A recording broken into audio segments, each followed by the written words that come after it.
Oke, untuk ini saya akan menjelaskan terkait analisa Python untuk regresi dan korelasi. Yang pertama ada import Panda. Jadi import Panda ini pustaka yang akan digunakan untuk di bawah-bawahnya ini nanti. Yang pertama ini ada DFPD read CSF. Maksudnya ini adalah eh, di mana kita untuk memanggil data yang akan kita gunakan. Di sini kan data yang saya gunakan adalah penduduk dan kesehatan.csf.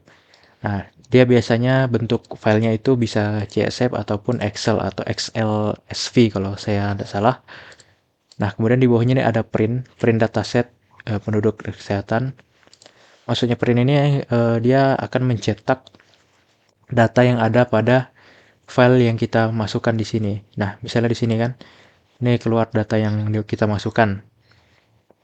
Kemudian yang bawah ini adalah untuk mendapatkan korelasi dari jumlah penduduk dan jumlah fasilitas kesehatan.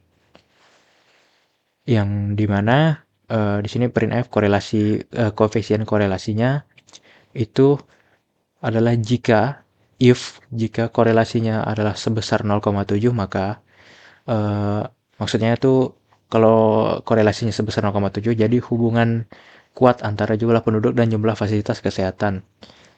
Jadi maksudnya hubungan antara jumlah penduduk dan jumlah kesehatannya itu kuat jika korelasi yang dihasilkan itu sebesar 0,7 atau lebih besar dari 0,7. Nah, elif ini atau else if jika korelasi tersebut besarnya itu ada 0,4, maka hubungan antara jumlah penduduk dan jumlah fasilitas itu ibarat cuman teman doang di antara hubungan jumlah penduduk dan jumlah fasilitas kesehatan. Nah, else-nya ini jika dia nilainya tidak ada di antara 0,7 dan 0,4 ini, maka hubungan korelasi antara jumlah penduduk dan jumlah fasilitas itu lemah. Nah, di sini kan setelah dijalankan muncul kalau koefisien korelasinya itu 0,91. Jadi, itu kan lebih besar dari 0,7. Jadi, hubungan antara jumlah penduduk dan jumlah fasilitas ini kuat hubungan mereka berdua. Oke, di sini Scholar ini maksudnya adalah pustaka untuk regresi linear yang dimana di sini ada X sebagai jumlah penduduk dan Y sebagai jumlah fasilitas kesehatan. Nah, kemudian kita masukkan modelnya adalah model linear regression di mana model fit dalam modelnya itu adalah X dan Y.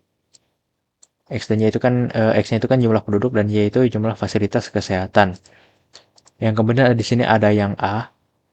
Dalam model fit ini ada A, model COV. Jadi model COV maksud model COV-nya ini adalah nanti bagaimana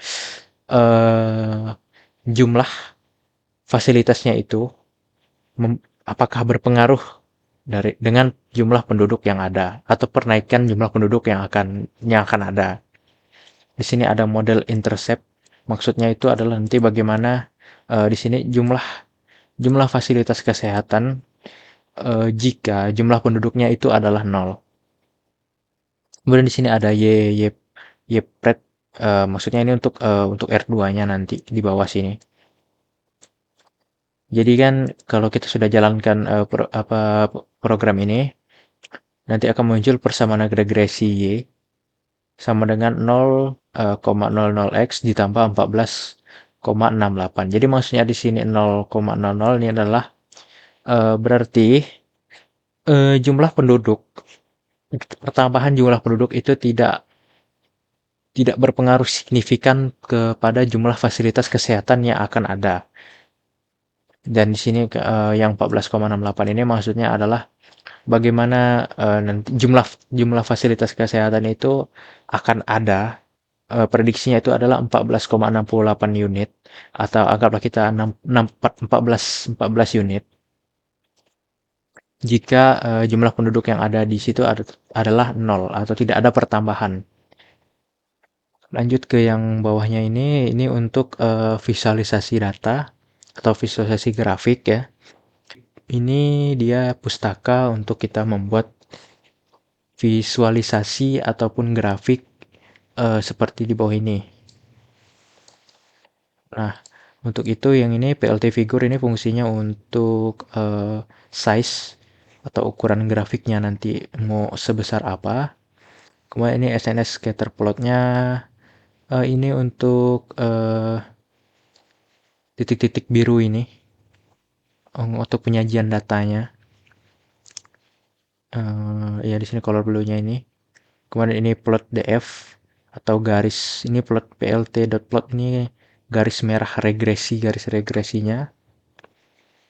Nah, kemudian PLT title ini untuk memunculkan title, di sini kan hubungan jumlah penduduk dan jumlah fasilitas kesehatan di Kabupaten Skadau. Nah, di sini kan muncul di atas grafiknya nih. Nah, kemudian di sini PLTX label. Jadi label label X itu adalah jumlah penduduk. Yang bawah ini label Y itu adalah jumlah fasilitas kesehatan. Nah, ini ada juga PLT legend dan PLT grid. Nah, setelah kita masukkan semua PLT ini, kita gunakan PLT show untuk menampilkan grafiknya. Nah, di sini jadilah grafik seperti ini. Grafiknya nggak bisa di zoom. Jadi seperti inilah grafiknya nanti dari hasil visualisasi yang telah kita buat. Sekian dari saya, terima kasih.